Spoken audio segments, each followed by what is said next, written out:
योगी आदित्यनाथ से पंगा लेने चले थे खेसारी लाल यादव। भड़के योगी ने अब बिहार की धरती से दिया करारा जवाब। एक झटके में खेसारी और लालू दोनों का कर दिया हिसाब।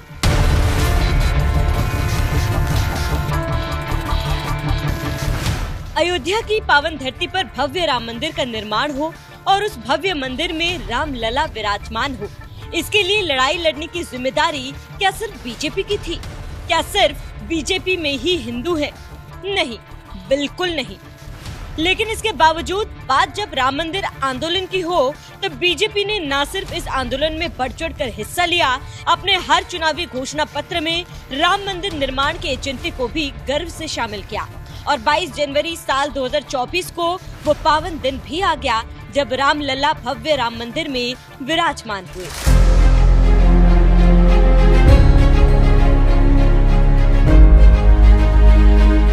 ये बात पूरा देश जानता है कि मोदी और योगी राज में अयोध्या में भव्य राम मंदिर बनकर तैयार हुआ। और आज जब बीजेपी टंकी की चोट पर बिहार में राम मंदिर का जिक्र कर रही है तो सबसे ज्यादा तकलीफ लगता है लालू यादव और तेजस्वी यादव की पार्टी आरजेडी को हो रही है। इसीलिए गले में हरा गमछा डालकर नए आरजेडी नेता बने खेसारी लाल यादव भी राम मंदिर के विरोध में जुबान खोलने लगे हैं और कहने लगे हैं कि राम मंदिर की जगह अस्पताल बना देना चाहिए था। क्या राम मंदिर से हमारे बच्चों का भविष्य तय होगा? राम मंदिर को लेकर ही वोट मांगते हो तो मैं मस्जिद पर टिप्पणी क्यों करूं? मेरे कहने का मतलब कि राम मंदिर बनाना जरूरी है, बट क्या अस्पताल बनाना जरूरी नहीं है? रोजी रोजगार जरूरी नहीं है? शिक्षा जरूरी नहीं है? रोजी रोजगार के लिए ट्रम्प को वोट करने जाएंगे हम कि आप ही को करेंगे? आप ही को किए हैं। मैं ये कह रहा हूं कि अब बनाइए, दुनिया में सारे हर जगह मंदिर बना दीजिए, लेकिन मंदिर से हमारे बच्चों का भविष्य तय हो जाएगा। राम मंदिर निर्माण पर सवाल उठा रहे खेसारी लाल यादव को लगता है कि मंदिर बनने से बच्चों का भविष्य तय नहीं होगा, लेकिन बिहार में तेजस्वी सरकार बनने पर जरूर बच्चों का भविष्य तय हो जाएगा।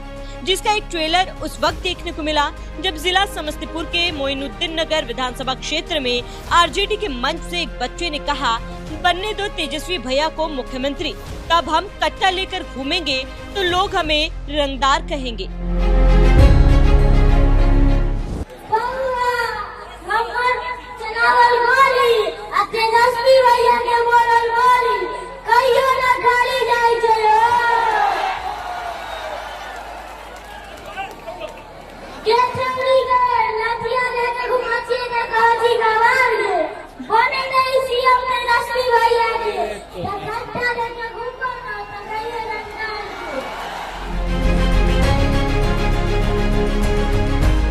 अयोध्या में बने भव्य राम मंदिर पर सवाल उठा रहे खेसारी लाल यादव पूछ रहे हैं कि क्या मंदिर बनाने से बच्चों का भविष्य तय हो जाएगा? तो उन्हें अपने नेता लालू यादव और तेजस्वी यादव से पूछना चाहिए कि बिहार की सत्ता में आने पर क्या इसी तरह से बच्चों का भविष्य तय होगा? ये सवाल शायद खेसारी लाल यादव अपने नेताओं से नहीं पूछेंगे, क्योंकि ये बात वो भी अच्छी तरह से जानते हैं कि जंगल राज शब्द बिहार में तभी आया जब सत्ता में उनके नेता लालू यादव और राबड़ी देवी की सरकार आई थी। और रह गई बात राम मंदिर की, तो उन्हें बिहार की धरती से योगी आदित्यनाथ ने इशारों में कैसे मुंह तोड़ जवाब दिया, वो भी सुन लीजिए।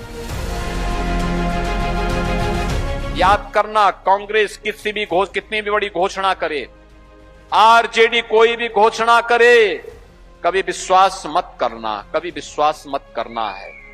याद रखना, जो राम का नहीं हुआ वो हमारे किसी काम का नहीं होगा। जाके प्रियन राम वेदेही तजिए ताहि कोटि बैरी सम जद्यपि परम स्नेही। याद रखना, जो राम द्रोही है वो हमारा भी विरोधी है। जो राम का द्रोही है वो आपके किसी काम का नहीं है, किसी काम का नहीं है। राम द्रोही राम राज्य नहीं ला सकता, वह जंगल राज ही लाएगा। और इन लोगों ने यही किया है, आगे भी यही करेंगे। इसलिए आपसे अपील करने के लिए आया हूं। वैसे एक बात और आपको बता दें कि ऐसी बात नहीं है कि खेसारी लाल यादव शुरू से ही राम मंदिर के विरोधी रहे हों। साल 2024 में जब अयोध्या में रामलला की प्राण प्रतिष्ठा हुई, उस वक्त खुद खेसारी लाल यादव ने गाना रिलीज किया था, राम से राष्ट्र है, देव से देश है, और उस गाने से खूब कमाई भी की थी। लेकिन अब जैसे ही आरजेडी वाला हरा गमछा गले में डाला, उनकी जुबान से राम मंदिर विरोधी बोल फूटने लगे, क्योंकि जिस आरजेडी से वो चुनाव लड़ रहे हैं, उस आरजेडी का एजेंडा ही राम मंदिर विरोध का है। याद करिए साल 1990 का वो दौर जब बीजेपी के कद्दावर नेता लाल कृष्ण आडवाणी अयोध्या में भव्य राम मंदिर निर्माण का संकल्प लेकर पूरे देश में राम रथ यात्रा निकाल रहे थे, और उस रथ पर नरेंद्र मोदी आडवाणी के सारथी बनकर चल रहे थे। ये यात्रा जब बिहार के जिला समस्तीपुर में पहुंची, तो तत्कालीन लालू सरकार ने रथ यात्रा रोक दी और लाल कृष्ण आडवाणी को गिरफ्तार कर लिया था। लेकिन इसके बावजूद आरजेडी समेत तमाम विपक्षी पार्टियां अयोध्या में राम मंदिर निर्माण नहीं रोक पाई, और आज मोदी और योगी राज में भव्य राम मंदिर भी बनकर तैयार हो गया। उस मंदिर में रामलला विराजमान भी हो गए, जिनके दर्शन के लिए हर रोज श्रद्धालुओं का सैलाब उमड़ रहा है। लेकिन उन श्रद्धालुओं की लिस्ट में ना तो लालू यादव, तेजस्वी यादव, खेसारी लाल यादव जैसे नेता शामिल हैं, और ना ही राहुल गांधी, सोनिया गांधी, प्रियंका गांधी, अखिलेश यादव जैसे विपक्षी नेताओं का नाम है, क्योंकि उन्हें आज तक रामलला के दरबार में जाने का मौका नहीं मिला, या फिर वो जाना नहीं चाहते। ऐसी विपक्षी पार्टियों के बारे में आपका क्या कहना है? अपनी राय हमें कमेंट कर जरूर बताएं। साथ ही सीएम योगी ने बिहार में विपक्ष को लताड़ते हुए और क्या कुछ कहा, वो भी सुन लीजिए। साथ ही देश दुनिया की तमाम बड़ी खबरों के साथ बिहार चुनाव की हर अपडेट के लिए NMF न्यूज की वेबसाइट जरूर जाएं। बहनों और भाइयों, पहले कांग्रेस ने, फिर आरजेडी ने यहां लूटा,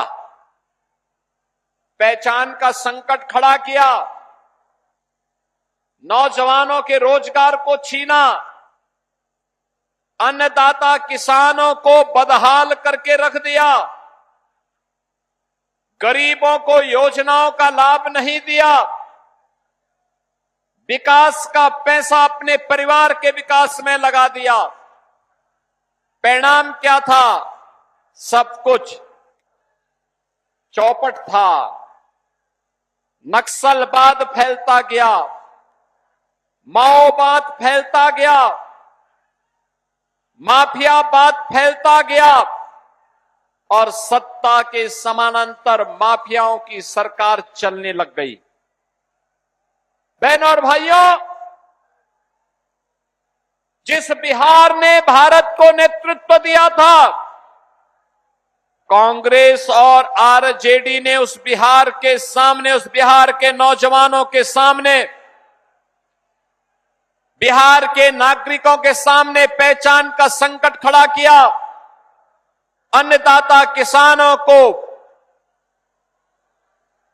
आत्महत्या करने के लिए मजबूर किया। बेटी और बहन के ऊपर सुरक्षा का संकट खड़ा किया, और जब भी कानून व्यवस्था खराब होती है तो युवा परेशान होता है रोजगार के लिए, बहन और बेटी सुरक्षा के लिए परेशान होती है, व्यापारी अपना व्यापार समेट करके पलायन करता है, बाहर का कोई निवेशक नहीं आता है, और परिणाम होता है विकास बाधित हो जाता है। बहनों और भाइयों, आज जब प्रातः में गया के लिए लखनऊ से चल रहा था, वहां पर मैंने एक कार्यक्रम किया। उत्तर प्रदेश में आरजेडी और कांग्रेस का एक पार्टनर है समाजवादी पार्टी।